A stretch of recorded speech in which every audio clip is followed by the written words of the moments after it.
एकादशी मानी जाती है क्योंकि इसी दिन से भगवान विष्णु 4 महीने के लिए योग निद्रा में चले जाते हैं। इस अवधि को चातुर्मास कहा जाता है और इन 4 महीनों के दौरान कोई भी मांगलिक कार्य नहीं किए जाते हैं।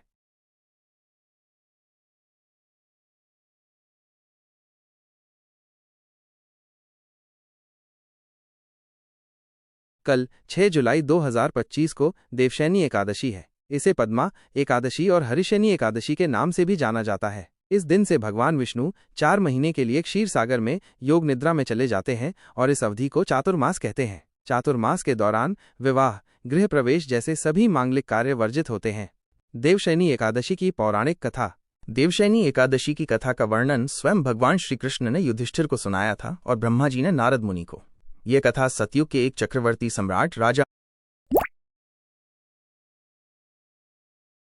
मांधाता से संबंधित है। अकाल और प्रजा का दुख। प्राचीन काल में सूर्यवंश में राजा मांधाता नाम के एक धर्मात्मा और प्रतापी राजा थे। वे अपनी प्रजा का अपने पुत्रों के समान पालन करते थे और उनका राज्य धन धान्य से परिपूर्ण था। उनकी प्रजा सुखी और समृद्ध थी। लेकिन एक बार उनके राज्य में 3 वर्षों तक भयंकर अकाल पड़ा। वर्षा न होने के कारण नदियां, तालाब और कुएं सूख गए, खेत बंजर हो गए और अन्न की भारी कमी हो गई। प्रजा भूख और प्यास से त्राही त्राही करने लगी। यज्ञ, हवन आदि धार्मिक कार्य भी रुक गए। राजा का वनगमन और ऋषि अंगिरा से भेंट। राजा मांधाता अपनी प्रजा की इस दुर्दशा को देखकर बहुत दुखी हुए। वे इस समस्या का समाधान खोजने के लिए अपने कुछ चुने हुए व्यक्तियों के साथ जंगल की ओर चल दिए। भटकते भटकते वे ब्रह्मा जी के मानस पुत्र ऋषि अंगिरा के आश्रम पहुंचे। ऋषि अंगिरा ने राजा का सत्कार किया और उनके आगमन का कारण पूछा।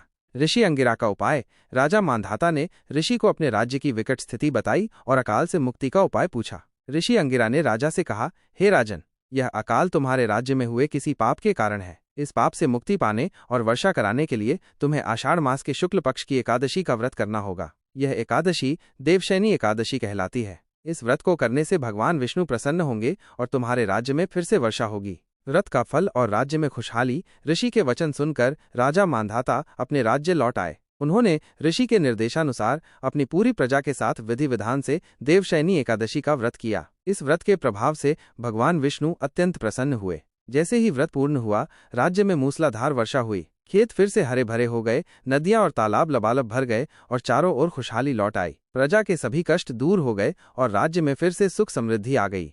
महत्व। माना जाता है कि जो व्यक्ति देवशैनी एकादशी का व्रत श्रद्धापूर्वक करते हैं और इस कथा को सुनते हैं, उनके समस्त पाप नष्ट हो जाते हैं और उन्हें मोक्ष की प्राप्ति होती है। यह एकादशी आध्यात्मिक साधना और आत्मशुद्धि के लिए अत्यंत महत्वपूर्ण मानी जाती है।